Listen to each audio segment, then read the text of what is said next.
We are on our way to Featherdale Sydney Wildlife Park, which is about 30 minutes northwest of downtown Sydney, Australia.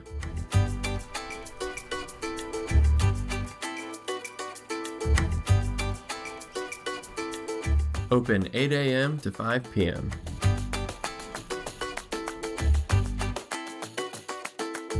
You can get food to feed the animals for $5.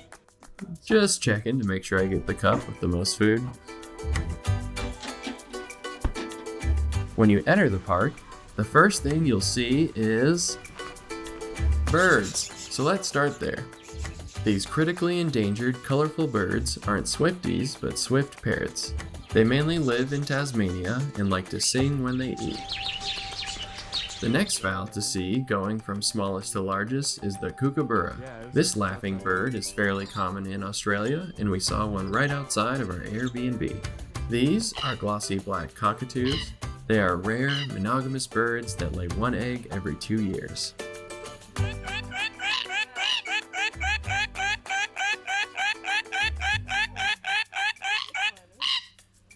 An alarm. Little penguin. These are the smallest of all penguin species, and they're so darn cute. Apparently, they only cross beaches at sunset to avoid predators, but I think it's because they love golden hour. Featherdale also has pelicans and seagulls, but don't touch. This is like a dinosaur. This dinosaur-looking flightless bird is a cassowary. It's the second heaviest and third tallest bird species. Cassowaries are solitary birds, but they mate once a year. Upon laying her eggs, the female hits the road, while the male sticks around to incubate and raise the chicks. This next bird is taller than the cassowary, but weighs less. These are emus. They can run up to 31 miles per hour and are the only birds with calf muscles. Similar to cassowaries, the male emu will be the sole incubator for the eggs and parent to the chicks. The first animal you can feed when you enter the park is the red-necked pademelon, which we thought was a tiny kangaroo at first. These animals are part of the marsupial family and keep their young, or joeys, in the mother's pouch for up to 6 months. Is there a baby? I think some of them do have babies in there. That's what Mikey said.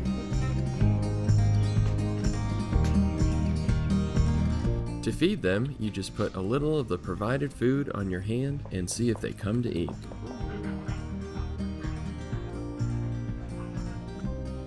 Or you can just let them eat out of your cup.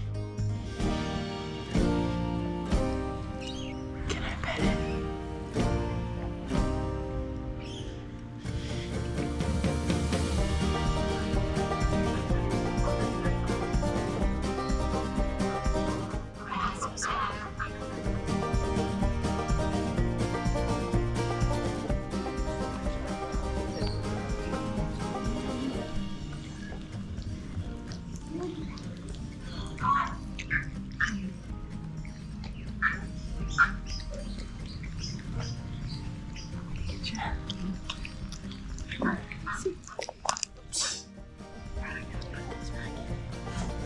What are you doing?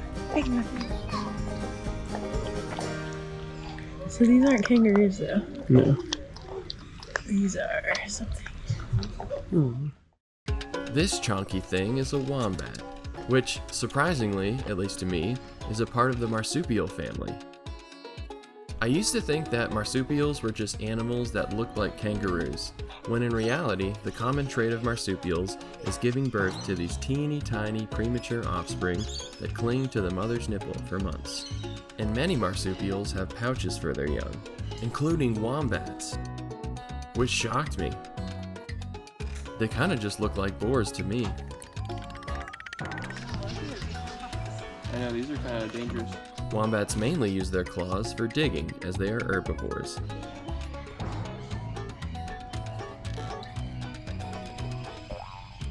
Another animal in the marsupial family is the yellow-footed rock wallaby. This species is one of the most brilliantly colored rock wallabies, with brown and yellow rings on their tail, yellow paws, and gray fur with white stripes. When you think Australian animals, the first animal you probably think of is the kangaroo. You'll see them very soon. Don't click away. But the second animal you probably think of is the koala.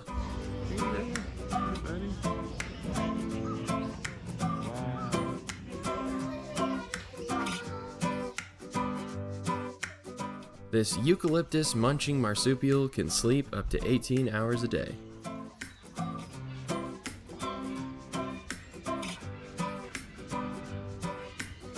This extensive sleeping schedule is due to their nutrient-poor diet of toxic eucalyptus leaves, which gives them little energy. Despite being lethargic creatures, koalas have spurts of agility and can climb well. Whoa, they're fast. Oh my gosh.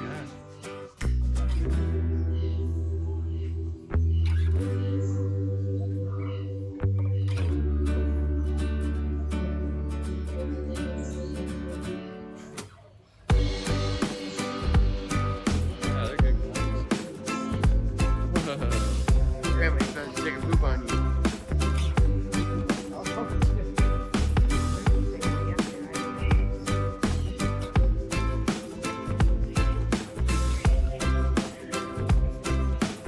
Another leaf-related fact is that they rarely drink water because they typically get enough from the fresh leaves they eat.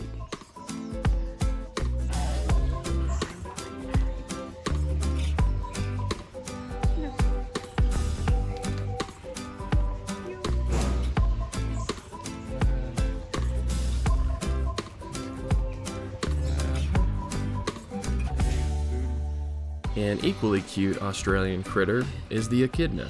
The echidna and the platypus are the only mammals that share an extremely rare trait.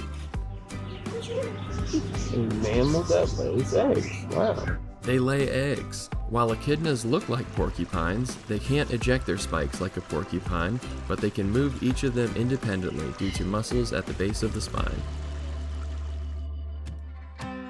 Another well-known Australian animal is the dingo. Dingoes typically live in packs of 3 to 12 with one alpha male and one alpha female. This opportunistic carnivore eats all kinds of mammals, reptiles, and birds, which this guy is not happy about. Speaking of reptiles, Featherdale has a few here as well. This is the amethystine python. And this is the parenti. Weighing up to 33 pounds, the parenti is the largest lizard in Australia and the 4th largest in the world. Featherdale also has the largest living reptile species, the saltwater crocodile. He looked kinda small to me, but I'm glad he was behind all these barriers. Let's take a break from the animals that can eat you and hang out with the Featherdale farm animals.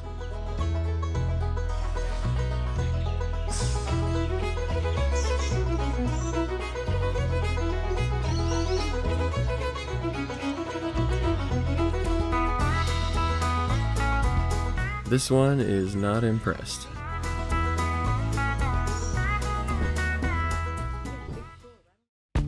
Alright, the moment we've all been waiting for. Kangaroo country. These kangaroos are from Kangaroo Island. While it sounds like a made-up name that a parent would tell their child all kangaroos come from, it's actually a real island off the south coast of Australia. I'm guessing these are joeys though, or young kangaroos, because they're so small.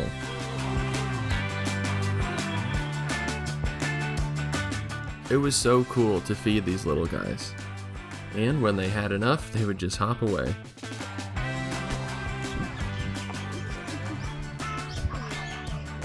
That's so cool. That is cool, man. It really is. Oh my god.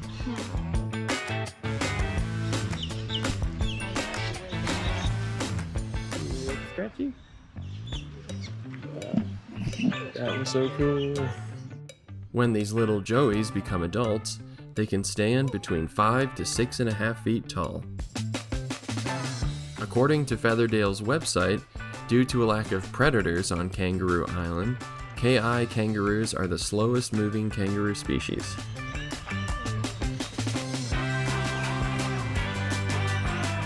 Alright, here are some fun facts about kangaroos in general. Kangaroos can rotate their ears 180 degrees and each independent of the other. This allows them to detect predators coming from any direction. While kangaroos are herbivores, they do have claws for grabbing vegetation, grooming, and fighting. Ow! No, don't eat it all. Oh my god! Oh my gosh. He doesn't want to let go. Ow!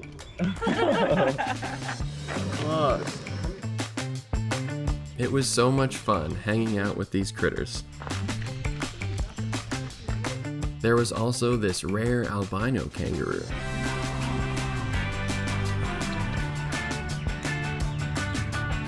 Some of the kangaroos would even sit still and take a photo with you. Nice. Wow. Wow. It was such a cool experience, and I highly recommend visiting if you come to Sydney, Australia.